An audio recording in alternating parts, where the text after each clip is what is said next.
Si on regarde attentivement la foule immense qui est rassemblée par le Christ, l'agneau de Dieu, lui le vrai berger, on peut regrouper vos joies sous quelques rubriques. Vous avez dit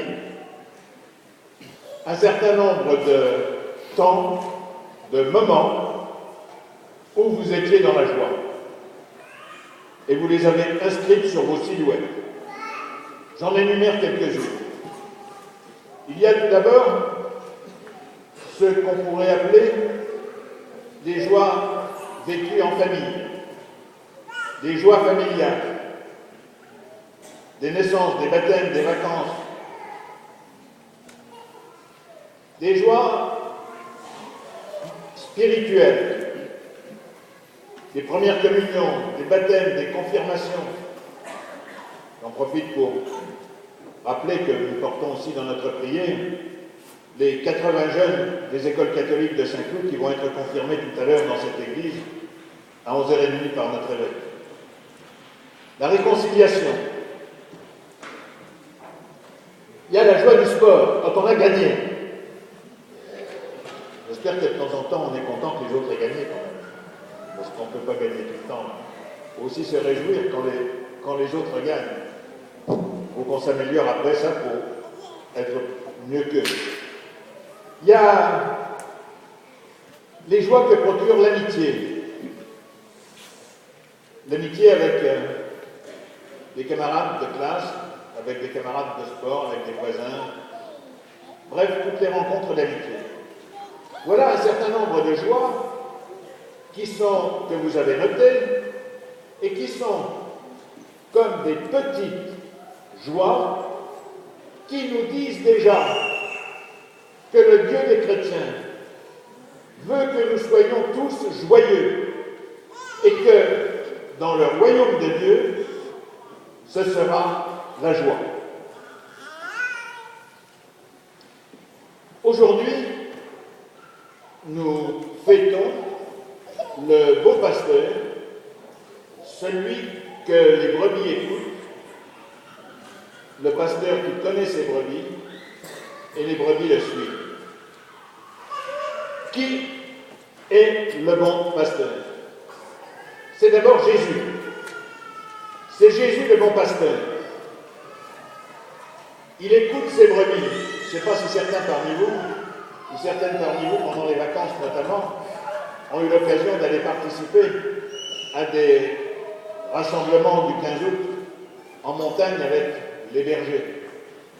Et les bergers qui passent leurs étés auprès de leurs troupeaux. Si vous leur demandez un petit peu de vous présenter leurs brebis, c'est étonnant, ils connaissent toutes leurs brebis par leur nom. Et ils ont aidé les brebis à mettre au monde leurs petits et à les nourrir. Il en prend soin. Il a aidé les brebis à faire naître d'autres moutons. Et le berger va prendre soin, c'est-à-dire qu'il va s'occuper de la santé des brebis. Et quand l'une d'entre elles est malade, il va la soigner. Et finalement,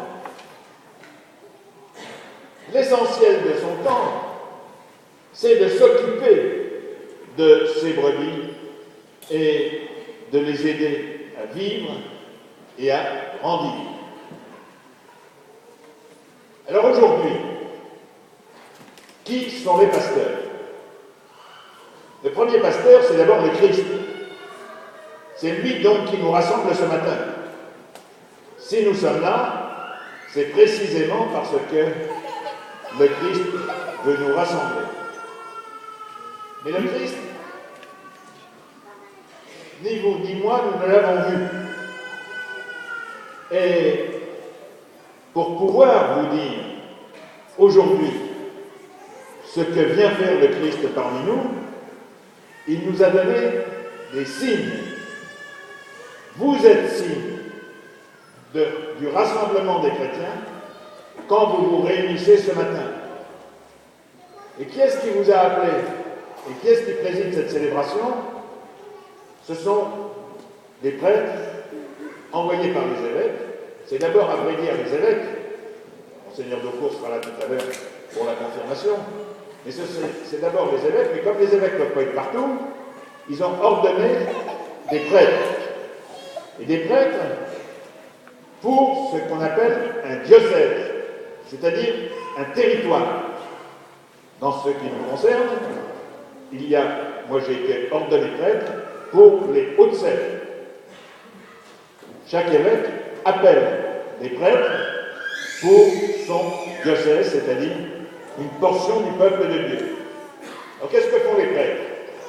Eh bien, ils essaient de faire ce que dit Jésus, c'est-à-dire qu'ils vont écouter les brebis que vous êtes. On vit au milieu de vous, on n'est pas retirés, nous, dans un couvent. On est au milieu du peuple de Dieu. Et le pape François rappelait le jeudi saint aux prêtres que, vous savez que le jeudi saint, il y a la bénédiction des huiles, et le pape François rappelait aux prêtres qu'ils ont à être au milieu du peuple les accompagnants et ceux qui vont donner l'onction à tous ceux qui sont même éloignés de l'Église. Les prêtres vous aident à proclamer la parole de Dieu à travers les choses de la vie, dans les chemins de la vie. Les prêtres sont là aussi pour vous aider à grandir dans la foi à travers les sacrements. Enfin, les prêtres sont chargés d'aider à la communion entre les hommes, quelle que soit la variété de ces rassemblements. Ces rassemblements regroupent des hommes et des femmes de tous âges, mais aussi avec des spécificités propres. Par exemple, selon les continents, on ne vit pas sa foi de la même manière à Hong Kong, en France ou aux États-Unis ou en Afrique. Chaque communauté a ses spécificités. Mais elles ont en commun cela, et les prêtres ont cette responsabilité et cette mission, et c'est pour ça qu'ils ont été ordonnés par notre évêque. Je voudrais dire aux jeunes que le Christ aujourd'hui continue à appeler, et que être prêtre, c'est une grande joie. Moi, je vais bientôt avoir 49 ans que je suis prêtre. Mais je peux vous dire que ça n'a pas toujours été facile, ce serait mentir, mais que c'est finalement une grande joie d'être prêtre. Et je suis très chagrin de ce que les clodoaldiens, le dernier prêtre issu de Saint-Clodoald, qui a été de Saint-Cloud, qui a été ordonné prêtre, c'est le vicaire général actuel qui a été ordonné prêtre il y a 40 ans. 14 ans. 14 ans. Et il n'y a aucun jeune de Saint-Cloud qui a été ordonné prêtre depuis 14 ans, et il n'y en a aucun qui se prépare pour être prêtre diocésain. Pour être prêtre diocésain, il faut 6 ans. Ça veut dire que pendant 20 ans, les clodoaldiens auront bénéficié du service d'une quarantaine de prêtres et n'en auront fourni aucun au diocèse.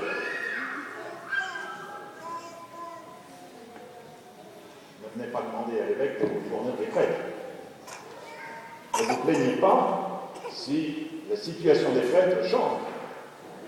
Et j'invite tous ceux et celles, tous les jeunes garçons qui se sentiraient appelés à ce service des hommes et à ce service de l'Église, à y réfléchir et à, si le Seigneur les appelle, à répondre généreusement pour une vie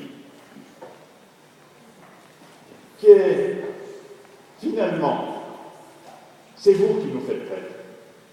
C'est vous qui nous permettez d'être des offrandes du Seigneur à l'intérieur d'un diocèse et d'annoncer la parole de Dieu à l'intérieur d'un diocèse. Et bien que chacun et chacune d'entre vous s'interroge, aussi bien pour le sacerdoce que pour le diaconat.